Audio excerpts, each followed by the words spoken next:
दोस्तों, चाणक्य नीति के 8वें अध्याय में चाणक्य नीति ने कहा है कि शरीर में तेल लगाने पर, चिता का धुआं लगने पर, स्त्री प्रसंग करने पर, बाल कटवाने पर मनुष्य तब तक चंडाल रहता है, अर्थात अशुद्ध ही रहता है, जब तक वह स्नान नहीं कर लेता। निकृष्ट लोग धन की कामना करते हैं, मध्यम लोग धन और सम्मान दोनों चाहते हैं और उत्तम लोग केवल सम्मान ही चाहते हैं, केवल क्योंकि मान सम्मान सभी प्रकार के महात्माओं का धन है। ईख, जल, दूध, मूल, पान, फल और दवा आदि का सेवन करके भी स्नान, दान आदि क्रियाएं की जा सकती है। दीपक का प्रकाश अंधकार खो जाता है और कालिक को पैदा करता है, उसी तरह मनुष्य सदैव जैसे अन्न खाता है वैसे ही उसकी संतान होती है।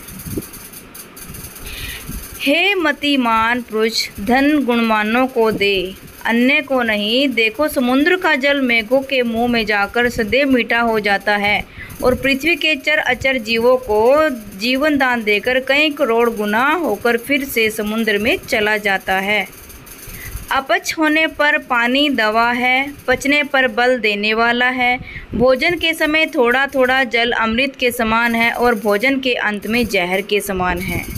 बिना क्रिया के ज्ञान व्यर्थ है। ज्ञानहीन मनुष्य मृतक के समान है। सेनापति के बिना सेना नष्ट हो जाती है और पति के बिना स्त्रियां नष्ट हो जाती हैं।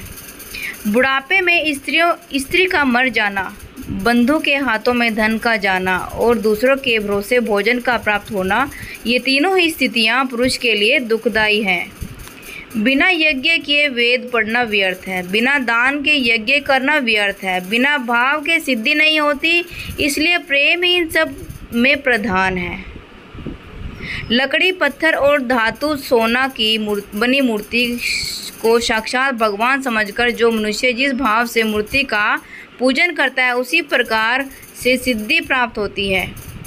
देवता ना तो लकड़ी में है और ना ही पत्थर में और ना ही माणिक से बनी मूर्ति में, निश्चय ही वह आपके भाव में विद्यमान है, अर्थात आपका भाव ही सबका कारण है, अर्थात आपके प्रेम भाव में ही भगवान विद्यमान है और आपकी शक्ति भक्ति ही मूर्ति परमेश्वर को स्थापित कर देती है।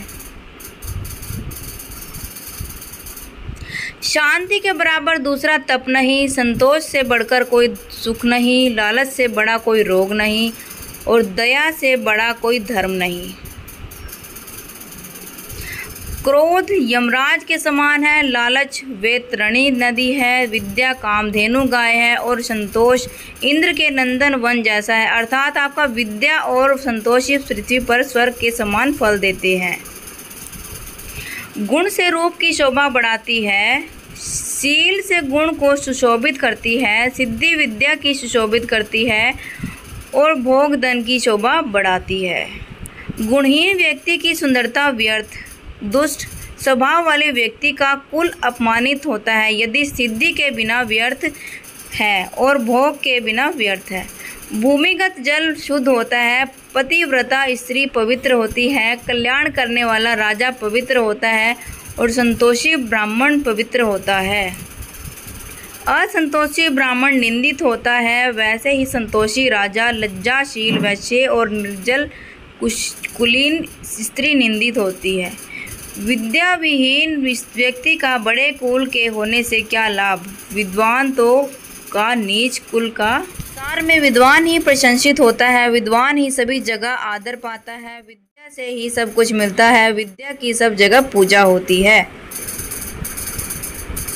रूप यौवन से संपन्न बड़े कुल में पैदा होते हुए भी विद्वान पुरुष वैसे ही आदर नहीं पाते जैसे बिना सुगंध के पालाश का फूल। मांस और मंदिरा का सेवन करने वाले निरक्षर और मूर्ख लोगों के रूप में ऐसे पशु हैं जो इस पृथ्वी पर बोझ के समान हैं। दोस्तों, अगर आपको ये वीडियो पसंद आया हो तो कृपया लाइक कीजिए, कमेंट कीजिए और सब्सक्राइब जरूर कीजिएगा।